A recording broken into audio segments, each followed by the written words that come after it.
Hello, welcome to another episode of the Manufacturing Leaders Podcast with me, Mark Bracknell, Managing Director of Theo James Recruitment. Today, I had on Nima Beni on the show, and he was absolutely brilliant. Someone I couldn't wait to get on, and he didn't disappoint.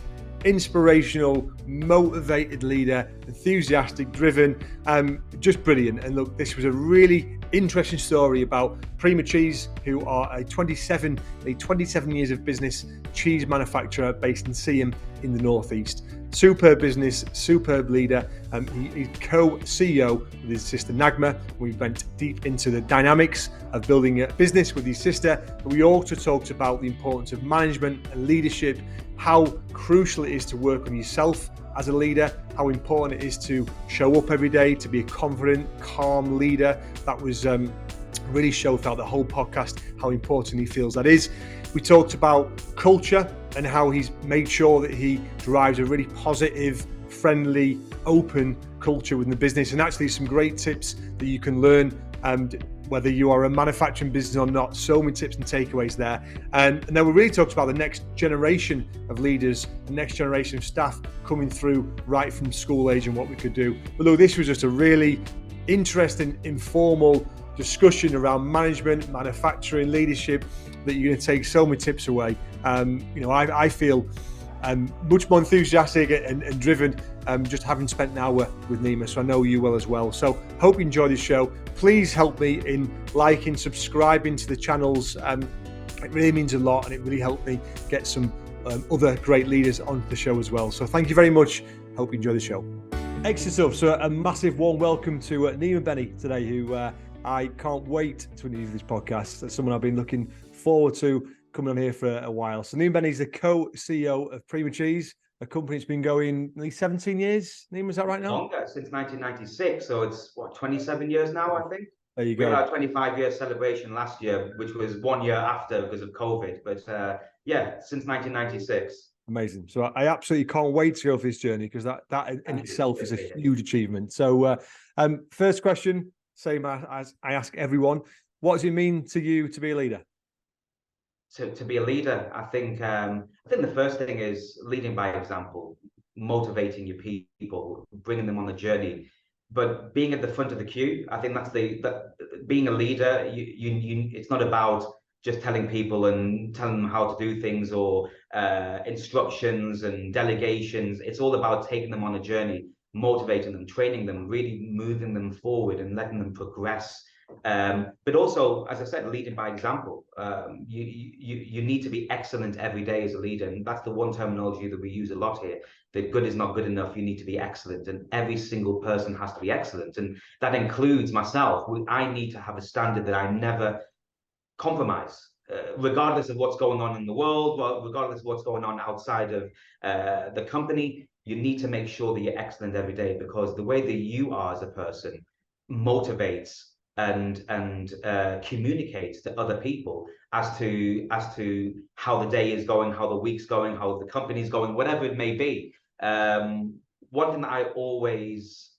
terminology that I always go with is to be a leader, you first need to learn how to follow. And I really, really believe in that. I think that a lot of people have ideas of, well, are you born a leader? Can you be trained to be a leader? I think that part of it are correct and not correct in the sense that you're born a leader. I think the born a leader is the mentality, it's the enthusiasm, it's the passion that you have, it's the work ethic that you have. These things, you either have it or you don't. But all the other parts of leadership, in terms of the management skills, the collaborations that you have with people, the skills that you have, these are things that can be trained. So I think it's a bit of both. That's the way I look at it, as being a leader. But as I said, definitely leading by example. That is the one thing. Strategizing, making sure that you communicate and you bring people in. I like doing that. I like training people. I like seeing people progress. I like to ensure that I'm also, taking the ownership. I think to be a leader, you need 4 things: responsibility, accountability, ownership, and integrity. And the first 3 equals the integrity. You need to have all of it as a package to communicate to others as to what is the best practice. And once you have that, you can then move up as a company. I love that. And look, so many things I can I can discuss there. But Yeah. and you embody, it's very obvious for even talking to you for even a short period of time, that you embody someone who holds yourself to high standards and would be an inspiration to people in the business. It's interesting if you think about, are you born a leader? Are you trained? I agree with you completely. I think there's an element of being born with a certain spark, but I think the rest of it you can definitely learn and develop and progress over time. In terms of that aura that you give off, is that something you feel like you've just always had, that charisma, or is that something you've had to work on, would you say, as well? I think it's something that I've worked on. You have to have confidence in yourself, and don't get me wrong. There's been many occasions and many times on my journey where I've doubted myself. I've made mistakes. I've felt as if I'm not the right person to drive things for you. Everyone has them doubts, and I think anyone who doesn't have them doubts kind of lying to themselves and lying to everybody else as well. It is part of training. I have confidence now because I've built my skills and I've seen that my path is the path that works for me. Every person has a different management style, and everyone can say that one style is better than the other. But you have to look at where the journey is going to take you. What's the path? What's the goal? And what works for your people? What works for the people that in terms to the characters that you have in them. You need to understand that everybody is different, but they all like passion, they all like motivation, they all like to see that there's progression, they all like to be skilled and trained and everything like that, and that includes myself. So looking at other people, looking at leaders, looking at my co-CEO, we're in the business together, we're business partners at work, and we're siblings outside of work. And the point is that there's a lot that I can learn, and vice versa from each other, in terms of our skills and the way that we approach things. But I feel that when it comes to yourself, you need to give that aura of confidence, because if you're not confident, how can everyone else be? So when it comes to, let's say, for instance, things like stress, everyone has stress. I have stress. Everyone has stress, and it's about how you handle it. But I would never put that stress onto other people within the company. If it's my stress, if it's something that I'm not happy about, I'll deal with it, but I make sure that at least on the exterior, I'm nice and calm. Everything inside of me could be red flags, left, right, and center, but outside, it's calm. It's like everything's absolutely fine. We're going to deal with it. There's always a solution to every problem. And once you have that type of confidence and that type of kind of you exude that kind of aura to people, I think people like it, and it makes them feel a bit more comfortable around you. Yeah, I completely agree. I think if your leader is panicked, it's panic mode. Oh yeah, it's simple as that. And I actually think that is very much a skill you learn, because you learn how to deal with your own emotional intelligence, how you deal with your own mental toughness, and yeah. it's a balance, isn't it? Because it's not all about putting a brave face on. Because I think good leaders show humility and show the weaknesses, but that doesn't mean that you have to be visibly panicked, because you need to be the one in control. Absolutely. And as you said, every single person has strengths and weaknesses. Yeah. Every single person. And you need to work on your weaknesses, and you need to motivate people and motivate yourself with your strengths. And you need to motivate yourself as a leader every single day. You need to make sure that everything is fine and everything's going well. And things might not be going well. Things might not be the way that you want it. And it can never, I think, sometimes as a leader, it can never be exactly the way that you want it, perfect to the way that you want it, and that every single person is working to that absolute excellent standard. But if they're striving for it, if they're wanting to be that excellent person, then at least you've done your part as a leader to take them through that journey. 100%. Let's because you touched on it as well, which people don't know. Obviously, your co-CEO, your co-founder is obviously Nagmi, your sister. Yes. I'm really interested in the dynamics of that, because I've got a sister. I couldn't do 2 days of work with her. So the fact you've done there's many people that say that in families. So the fact you've done 27 years is brilliant. So I think it'd be interesting to see how that worked.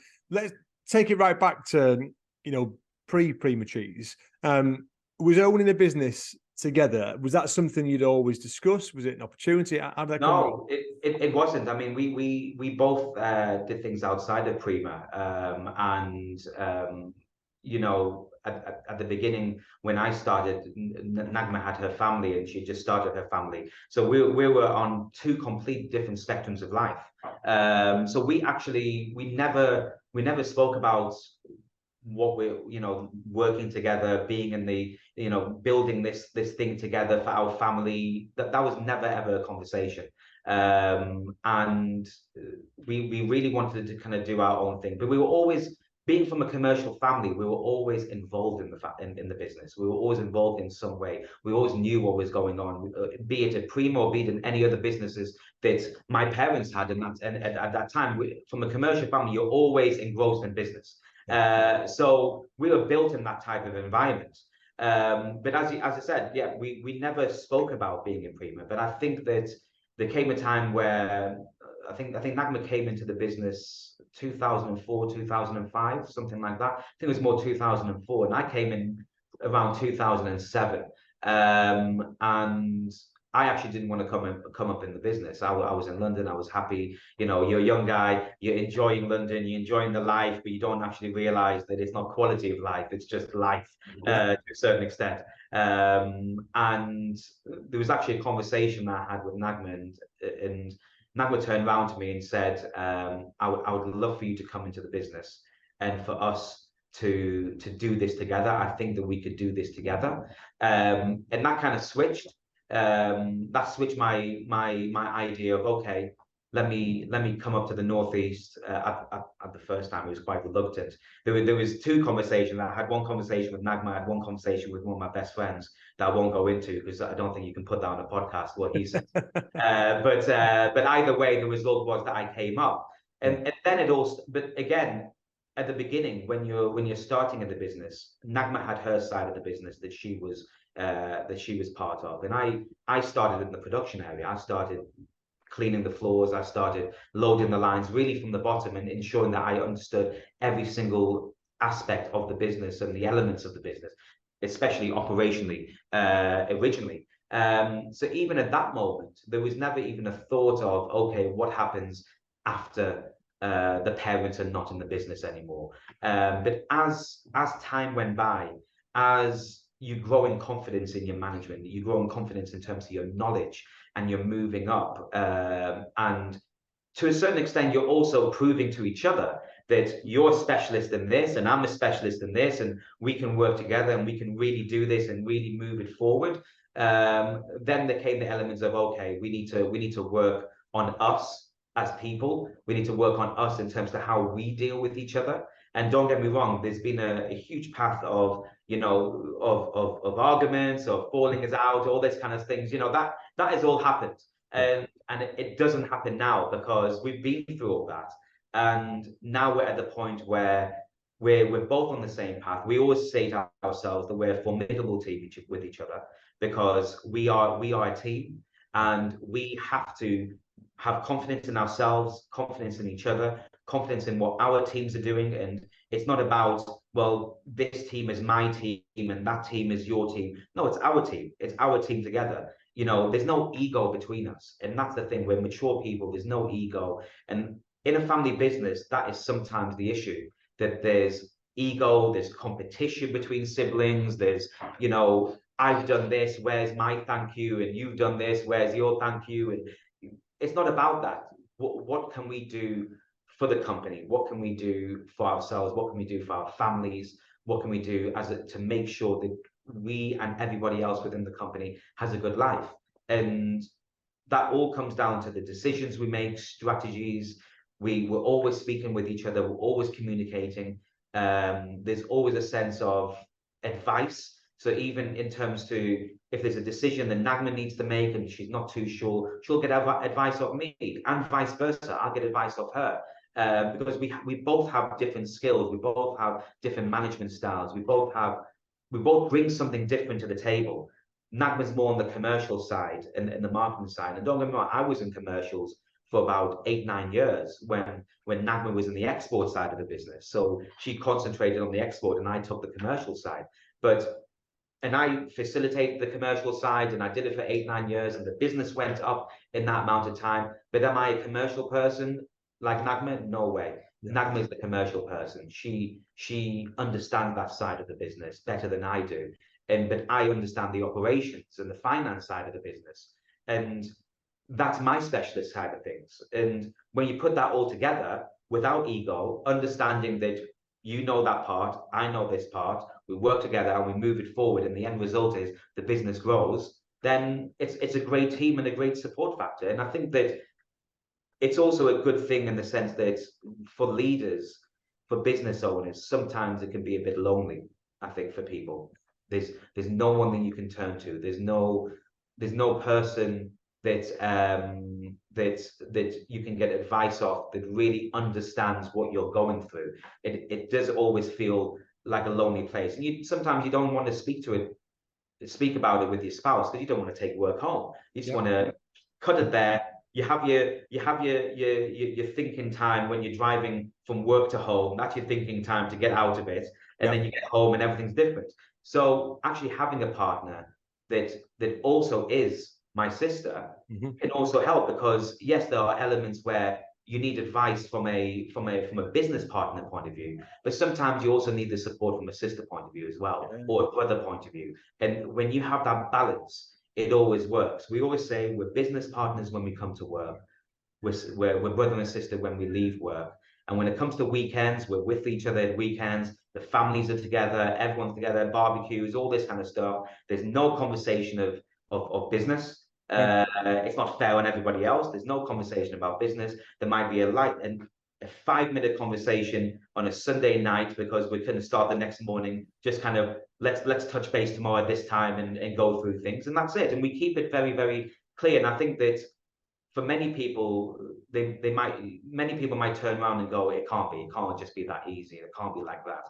But actually, it is. When you have the confidence in each other and you have the support factor, I think that, and you have no ego, I think you can move forward very well with each other.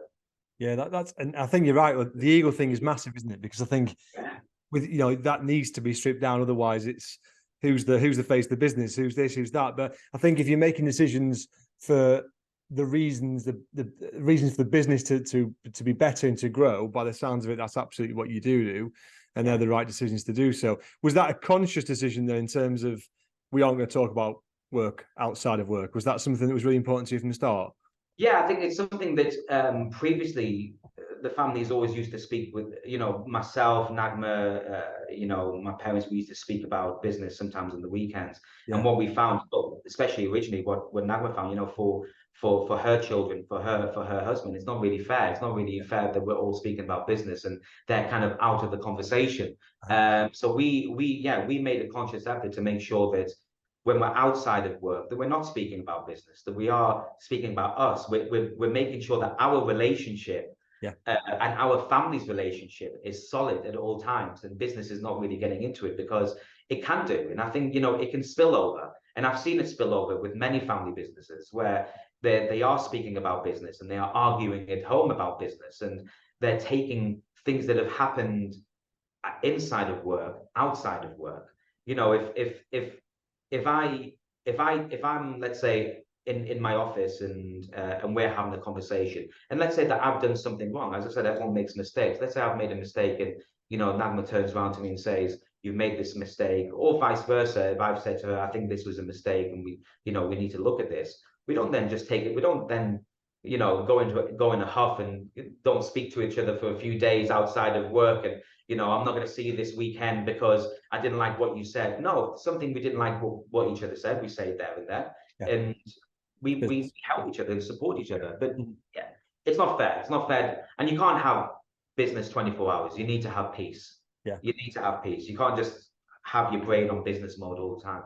Completely agree. When I come home, even if I have had a bad day, I just don't like talking about it. And maybe that's a bad thing people say you should do, but I like exactly what you say. Get it out in the car, come home, and just. I don't take it home. I can't. I have 2 young children. It's lovely. My wife, being with her, she's a great supporting factor for me, and we're a team all together. And I can't take it home. I can't, because you need to have that release. You need to have that peace. And I think that many people deal with things, some people might go on loads of holidays, some people might go for a walk, some people might go swimming and go to the gym for an hour, whatever it may be, whatever that individual has, they need to make sure they do it just to de-stress themselves, because the stress will take over. And that's when you're going to get issues, mental issues, and pains in your body and illnesses and things like this. It's because you're taking in too much and you're not releasing it. Yeah, 100% agree. And I've been there. Do you know what I mean? I've had stress through just not switching off. And I think you don't realize until the symptoms of whatever it is come out, and you've got to learn fast that it engulfs your business. It's It really does. easy, isn't it? It really does. And I think, going back to what we were discussing previously about how you communicate to others and what you're always about, if you're absolutely stressed and you're down in the dumps and everything like this, then it's not going to help everybody else. It's not. And if your office door is just closed all the time because you just want to kind of,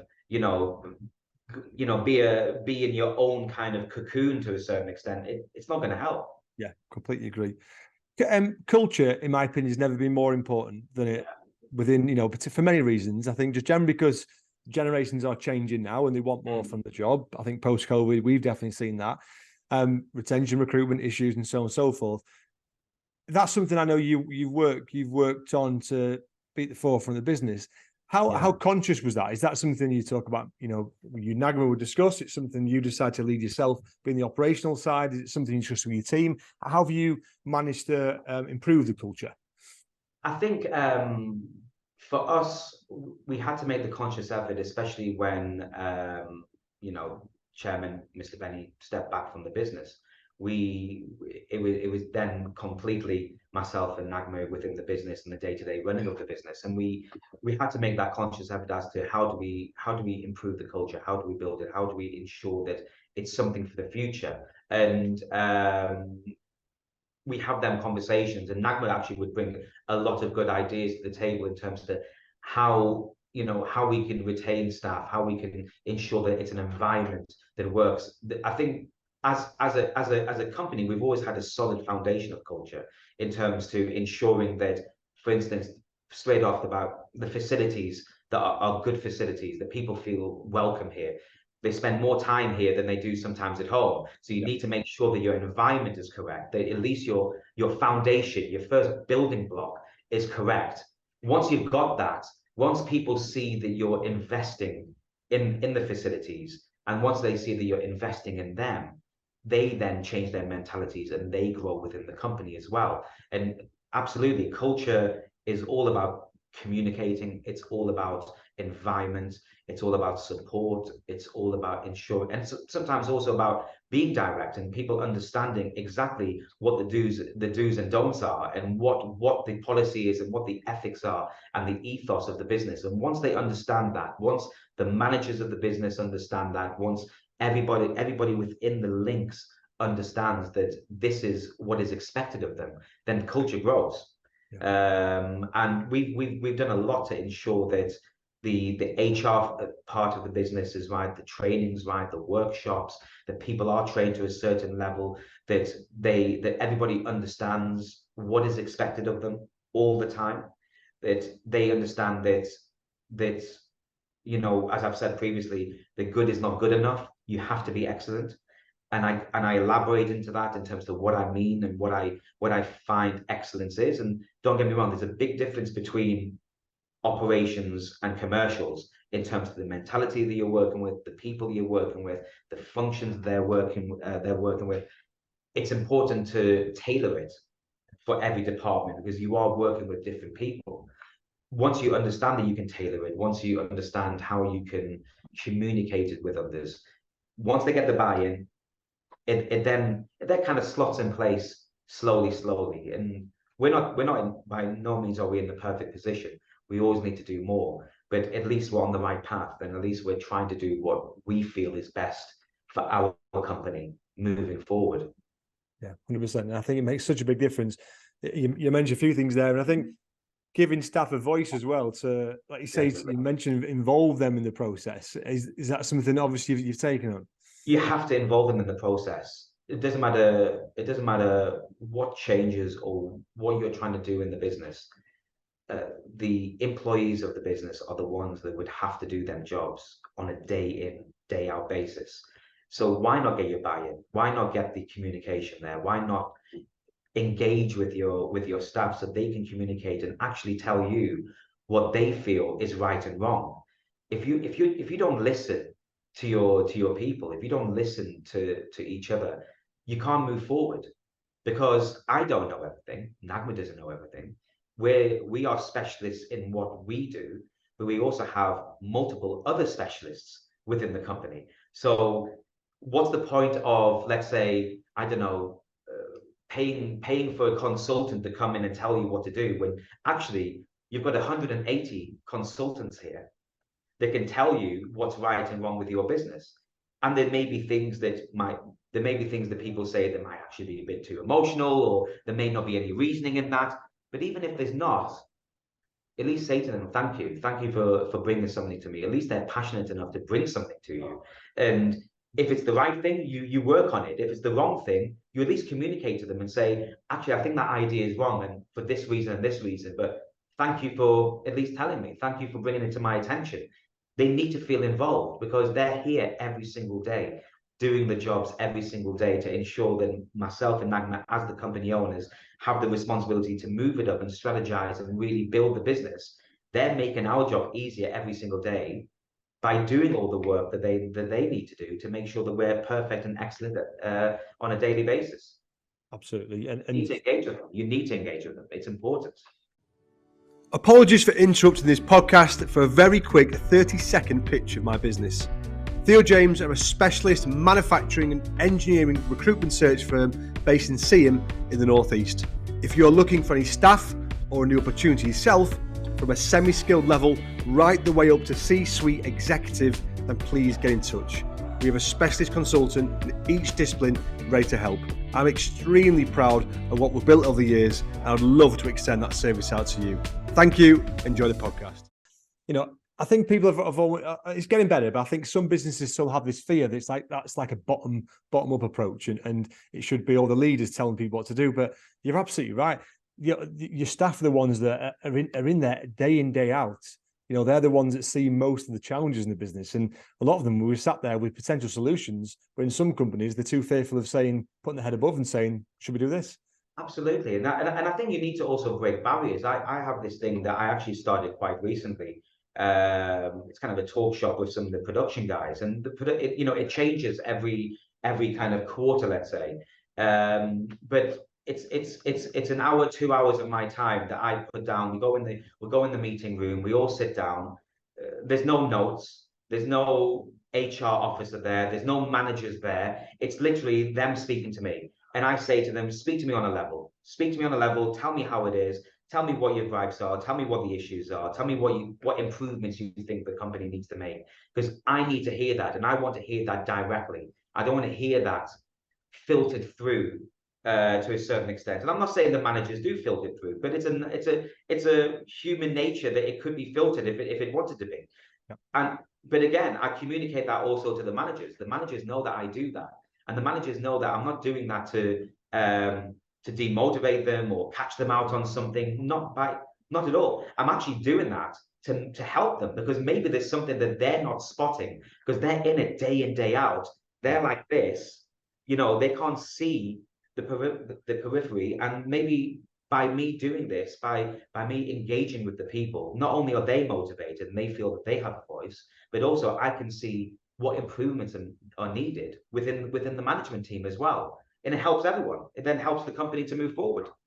I love that. And I really love that. And you're right. I think that what there will be people as well who are almost fearful of saying something to the manager, because they might want to upset them. It might not be a case they don't like the manager. They might really like the manager, but they might not want to upset them by saying something negative, but quite open for you to suggest that. Yeah, and I think that people do business with people, and I think that's something that a lot of people do forget. We're all human beings. We like to be told directly what things are, regardless of we like to know. And even when I'm having these conversations with the production guys, I always turn around to them straight away and say, this is not This is not a work, a talk shop to kind of, be demotivating to people, or or even that you feel as if my door now is always going to be open to you and you can come in and tell me any issues that you have any time of the day because you feel like you can do that. That is not what this is all about. This is about having that meaningful communication, and absolutely, and also it's about me getting to know them. So when I'm passing them in the corridor and I'm seeing them in the canteens and things like this, if they do want to have a quick 5 minute chat with me, they can do. They feel welcoming to do that. They don't feel as if this word of co-CEO means that I can't speak to you, or I can't, discuss things with you. No, not at all. We are, yes, we're co-CEOs, but we are actually employed by Prima. We're not we don't see ourselves as the owners, or this is our company. We are employed by the company, just like everybody else. So we need to also communicate and engage with everyone, and that will also motivate the managers to do that as well. Yeah, I think it's great advice. That's a great tip that people can do straight away. There'll be leaders here thinking, and every leader, including myself, should think this: how approachable am I? How confident can I be that someone with a problem could approach me as an owner? So that I think this is why I love this type of stuff, because that will generate that thought in someone's mind. And if that isn't the case, like you say, you've created a safe, but structured opportunity for people to come to you and talk to you really openly and freely. I think that's brilliant. And you need to know, I always say, obviously, you can't take what's going on outside into business. Yeah. But regardless of that, people do. They've woken up on the wrong side of the bed. They've had an argument in the morning, and they've come to work, and it's, or the kids have made sure they can't sleep at night. Whatever it may be, you come in and you have issues. But sometimes just knowing one or two things about somebody, even from a personal aspect. As I said, I always like to keep that line, and I don't like to blur the line, but I like to at least know a little bit, so that it's a little bit more welcoming, as I said, for people. So even if I'm, let's say, going in the warehouse, and there's a warehouse operative there actually that their partner is going to be giving birth probably in the next 4 or 5 months. Even just turning around and saying, how's your partner? How's the pregnancy going? Giving them a few tips because I've been through it. Just that little thing will make that person's day or week or month better. They will be absolutely motivated because they then understand, yeah, Nima cares. Nima knows something about me. And it's something that I say to all the managers, especially in the operations team, because they're the ones that are talking to the big amount of staff within the company in terms of the production area and people like this.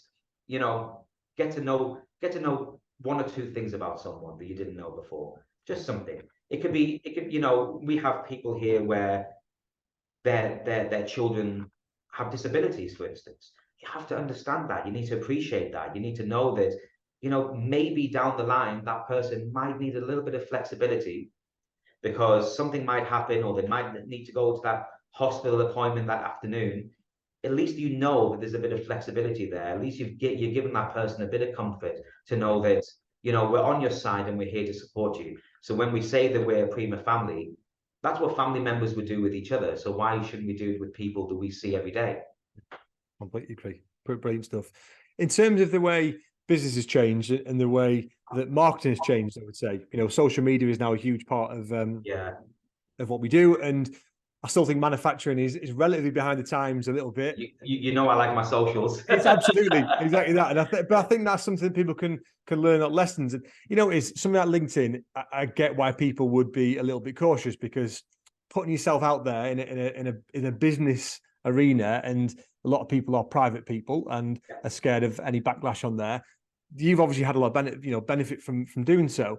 Was that something you've just trialed and gone with, it's worked, or what's the journey you've had? From a personal point of view, or from a company point of view, or both? A bit of both, really. I think that's both links, isn't it? I think from a company point of view, it's very key. I mean, using social media is key because we're working in an age where the new generation don't look at TVs anymore. They don't look at they don't hear radios and everything like this. It is all what's going on YouTube, Instagram, TikTok, Threads now, things like that.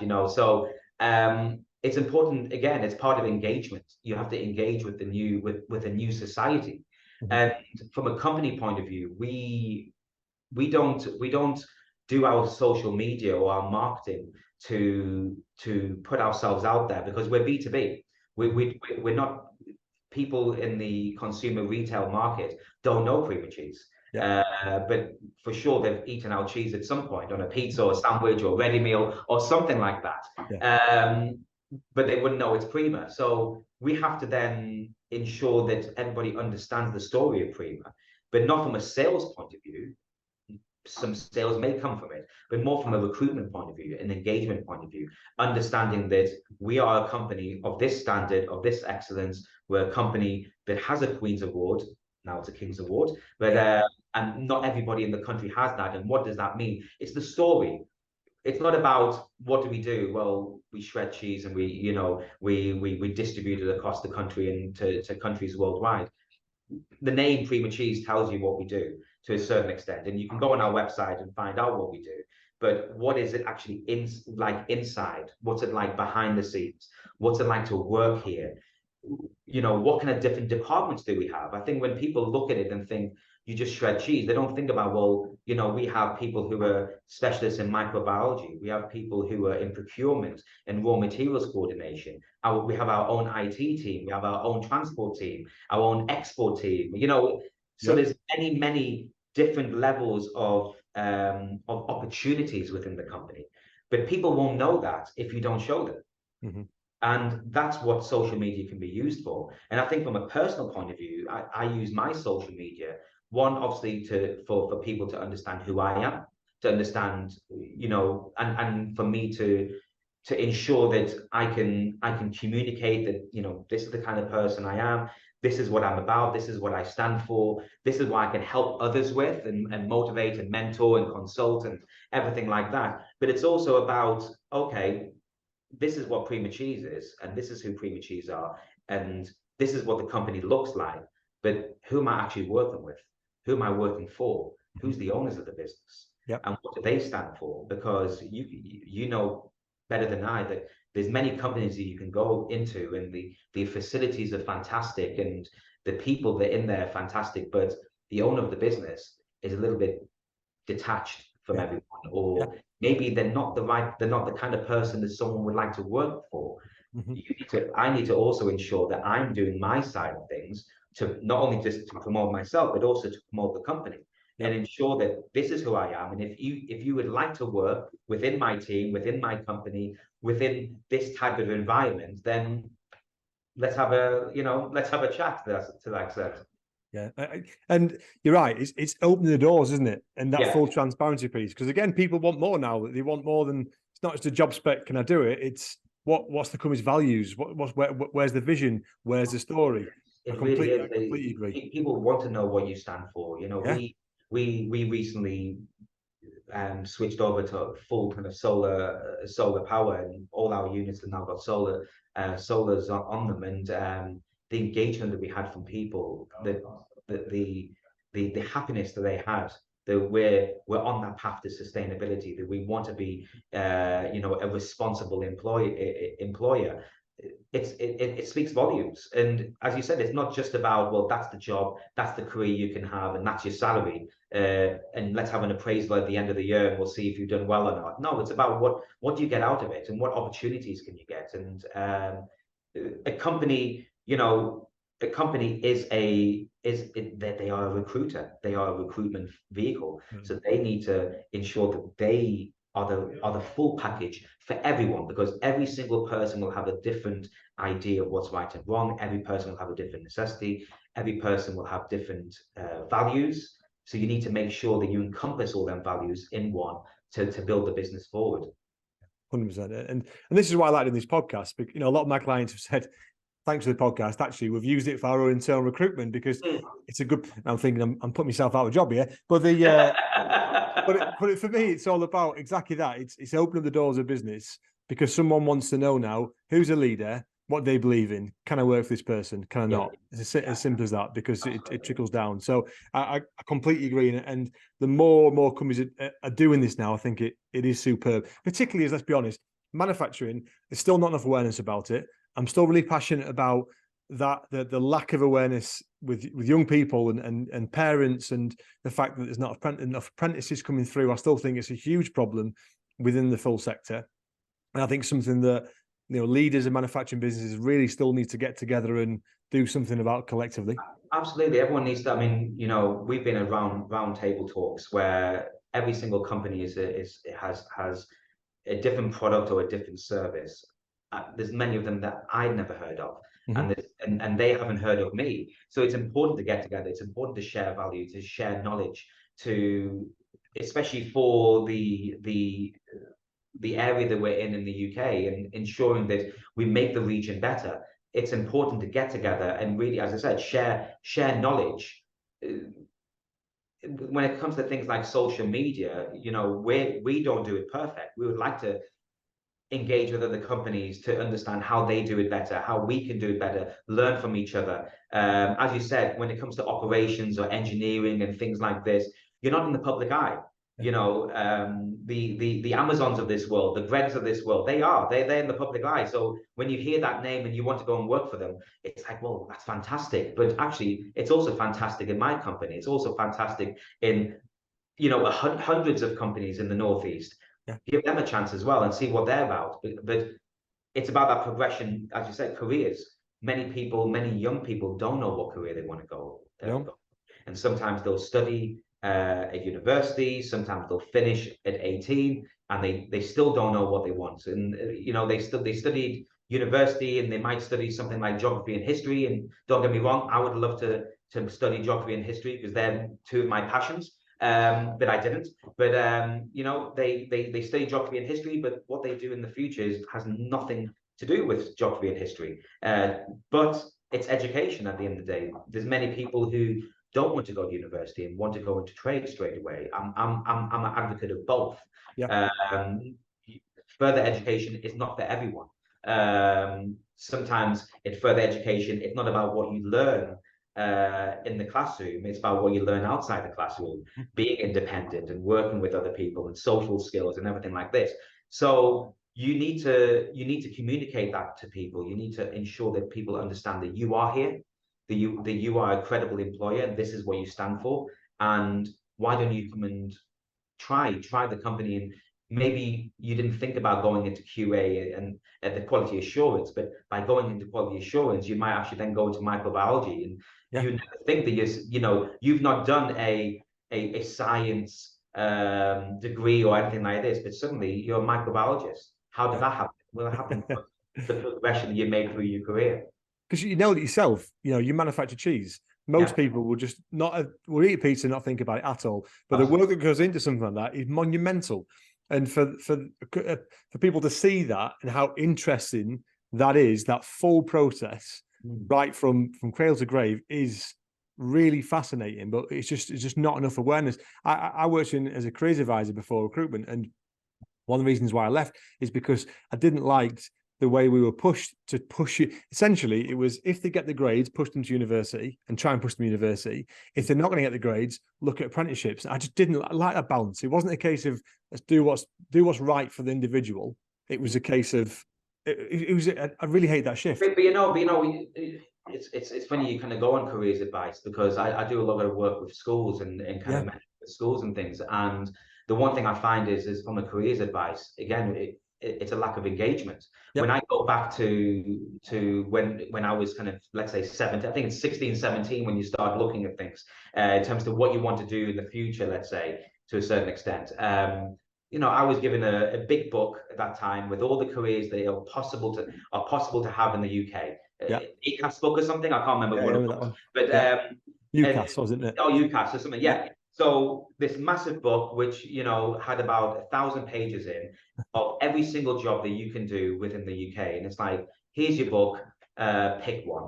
It's like, well, where's the engagement in that? If you had engaged with me, you would then realize that my family actually have a business, and there might be a possibility I'm going into that business. So give me some advice as to maybe what I can do further to help me on that journey.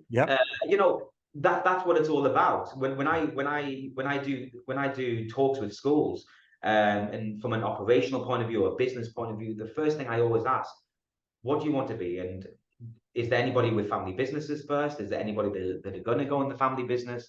Is there anybody that's not? And you start getting that bit of engagement, and then you can give them better advice.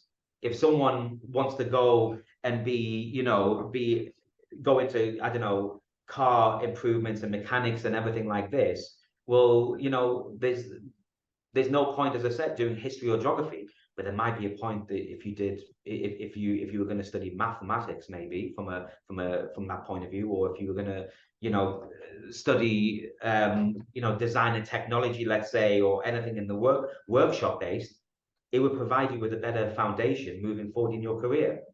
Yeah. Advice is really, really important. Unfortunately, children these days, or for a long time, don't always get the right advice every single time. The one size fits all.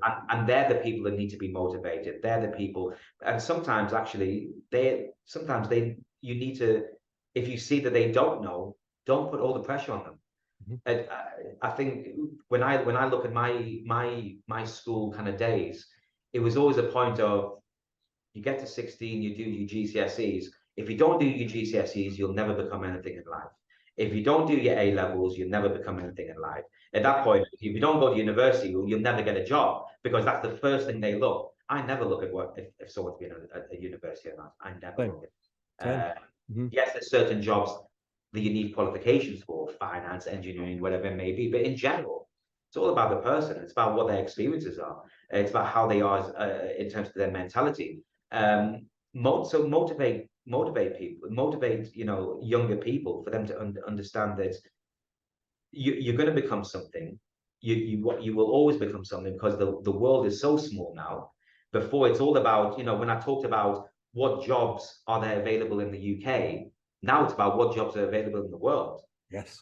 Yeah. Because it's not about just working here. You might want to go to America, Thailand, South Africa, China, Japan, wherever it may be. The world is open to you. So ensure that people understand that the young people understand that, and also sometimes understand that if you don't know what you're doing, maybe you should take a year out and just work a little bit. Absolutely. And give yourself a bit of time before making the wrong mistake, because there's many people that are pressurized to go to university, for instance, and after their first year they realize, not for me. But now they've just wasted 1 year. Yeah, and probably 20 grand. Absolutely. And at that time, when you're kind of 20, 18, 19, 20, you think that 30, being 30 is old and it's a way in the future. And then suddenly, you're 30 and you realize, wow, that went quick. Yeah. So make the right decisions as much as possible. Love that. It's just amazing advice, Dim. And the fact that you are someone who's going in and talking to schools, and the passion you have for that is brilliant, because you're an inspirational character. And I just think more and more people need to do that, because we collectively need to solve this problem and help young people, because I completely agree. It's a one size fits all. They haven't got the time, resource, money to do it, whatever. So they need to be. And how many CEOs, you've only got to look in the Northeast to see how many CEOs, MDs were apprentices at businesses. So many. They learn the trade. They learned all the way through. They make mistakes. They have strengths. They have weaknesses. They want to give back, and I think it's your responsibility to give back. It's because someone gave it to me at one point. I know I'm in a family business, but I wasn't here all the time. And even within the family business, there's many people within this company that are still in this company that are, those managers or those kind of employees that taught me how to do certain things within the company. So you need to respect that. Yeah, completely agree. I could talk forever for this. I'm sure there'll be a part two. So I'll go on to the quick fire questions, which I never sent you. So off the cuff these ones, but yeah. So could be trickier for you, because obviously you've worked in your own business for a long time, but could involve your own business. Who's the best manager you've ever worked with, and why? What do you say? The best manager that I ever worked with. You could use your manager or a manager in the business as well. So you've got an out there if you need. I think for me, obviously, as you said, being from a family business, it's a bit harder. But I did have a manager in a marketing company that I worked for in London before I came here. A lady called Beverly, and she was, a person that really really motivated me to be very direct in my approach and to take ownership. And she was very strict upon that, but she was about your ideals and the way that you're presented and the work ethic that you have. But she really instilled it in me right at the beginning of my career kind of path. So that's definitely one person that's showed me how I should be in terms to being a future manager, let's say, right at the beginning. The other person actually that always comes to mind is a school teacher I had. She when I was probably about 7 or 8 years old, a lady called Mrs. Patterson, and she was the wife of the headmaster, and she was a disciplinarian. She was old school in her ways, and but she taught me from that young age the soft skills, the mannerisms. She was the kind of person that, if someone older comes into the room, you stand up, you shake their hand, you have them. Some people call it traditional skills. I think it's the right skills and the mannerisms that you should have every day of the year that I still instill now. So even when somebody comes into my office, let's say even when we're in a meeting and my co-CEO comes into the office, into that room, I'll stand up and I'll say hello. I still instill them. I still embody them attributes. And as I said, she was just a disciplinarian, but I liked it. Yeah, I remember these years after. It highlights as well that how important good teachers are, because you're so impressionable at that age, aren't you? Yeah, I mean, I think I had a lot of good teachers. I can name a few teachers that really taught me the right way. Sometimes had to tell me the truth and had to tell me exactly what was wrong with me to a certain extent. And I may not have liked it at the time, but I definitely appreciate it now. And I had the opportunity of meeting one or two of my old teachers from when I was, 7, 8, 9 years old, going up to like 12, 13 years old. And it's funny because I would still call them Mrs. or Mr. And they would turn around to me and say, you don't have to call me that now because you're a dad and you're no business. And I said, no, you'll always be my teacher. I will always respect you, and I always use Mr. or Mrs. Because they're the ideals that I have. Yeah, respect. I completely agree. Biggest influence on you from either the business, entertainment, or sporting world? Anything sort of outside of Prima, if you like? A few, but I would, if there was going to be, it's hard to say. There's a few in terms to individuals in the world that have kind of influenced me. Close to home when it comes to things like football, this is not going to be popular, but I'm a Man United fan. So Alex Ferguson for sure. Yeah. I know that he wasn't liked by everyone, but he's influenced. I think he's influenced. I read his book and he influenced me from a management point of view, because there's something that he said in the sense that when they would have a bad game, when they would come at half time, we all know about Alex Ferguson and how he would like to shout. And I'm definitely not a shouter. Well, I used to be, and not now anyway. I've learned, but he would turn around and say, he would shout to one or two players because they weren't performing. But there's one or two players like Scholes and Giggs that he wouldn't shout at, because he would know that they were more disappointed in themselves than anything that he can say. And when I read that, I kind of understood from a management point of view, you don't always just need to get everyone together and say you've done wrong and you've done this and you've done that. There's some people that actually don't need to be told. They are their own worst critic, and they will prove to me by actions that they will improve. And that really kind of influenced me early on, I would say. And that's understanding your people. And I know what you mentioned before as well, because I've also read. Yeah, 100%. And I've read quite a few of his books as well. I think he's a tremendous manager. And he talks, doesn't he, about understanding your people to the extent where you can know them on a personal level and know why someone's coming to train and isn't quite right because there's something going on at home, and being there for that being spoken. Which actually I was surprised reading that book. Absolutely. But I think even, even from from a mistake point of view. You look at Man United, and the succession wasn't right, the structure, he micromanaged a lot of things, and I think that's evident now. Yep. So that kind of is proof of why micromanagement doesn't work. So I always say that in the world of business, I would love for there to be more books of the mistakes that people have made, rather than the successes. I don't really read about the successes of people, because everyone can have a story. Everyone can have a story of how they've been successful at something.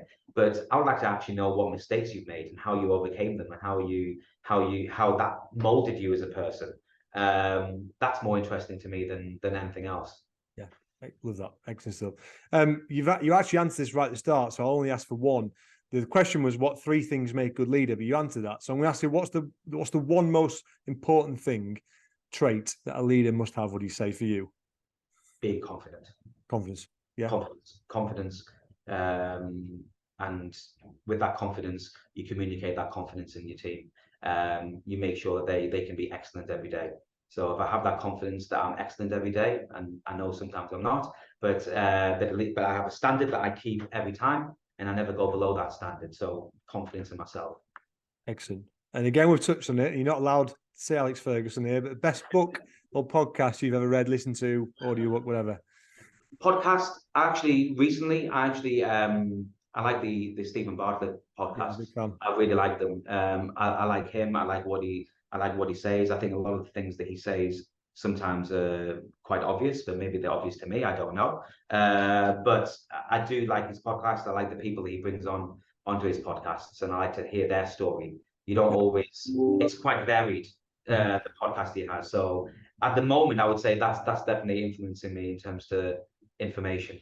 Yeah, nice. And Manufacturing Leaders is a good one as well, FYI. Yes, of course. That's why I'm on here. Yeah, absolutely. Yeah, but good. And Prima, obviously, plans for the next sort of 12, 18 months. Obviously, I know recently won the award Northeast, went down the UK award, loads of good stuff happening. What's on the agenda for coming months and years? It's busy times at the moment, so it's all about progression. Looking at expansions, looking at either expansions within the UK or internationally, ventures in that sense, and enhancing our team. I think that we're on a really, really good path at the moment, making sure that we're making them little improvements, what we call the 1% improvements. That's where we're at the moment, really making them 1% improvements to make the jobs easier for everybody in the company. So then we can go on to the next stage. If we want to go more on the international stage and have different facilities across the world, you need to have it right here. So there's a few little improvements we need to make to then jump onto the next level, I'd say. But for myself and Nagma, we're very, very motivated, very keen from a strategic point of view, from a direction point of view, to move the company to other levels and really create legacy. That's what it's all about at Prima. We want to create legacy, where we get asked every week or every 2 weeks if we want to sell or something like that, or some kind of acquisition, and it's a straight no. We're in for the long term. We have a group structure, so we're diversifying into other things, and that also means that we're passionate in other things as well, rather than just cheese. But this is the company this is our baby. This is the company that we hold in high regard, and we need to make sure that everything is sound in Prima. It's a great success story for Seaham, where we are, for the Northeast, but I can't wait to success for the UK as well, which is obviously the next step and beyond. So I think that's tremendous. And look, I was really looking forward to this one, Nima, and it did not disappoint. It's been tremendous. I mean, look, I learned so much from these. They're almost like like free management sessions for me, but it's just getting back. Your passion is infectious, and I think people can learn so much from that in terms of the importance of how they need to show up on a daily basis and the impact that has on the team and the business. And I think, that is something which is so important, which potentially people overlook. We're not just ticking boxes here. We're here to inspire and grow the next generation of managers. So much for people to learn. So thank you so much for today's video. Thank you very much. Thanks for inviting me. It's been great.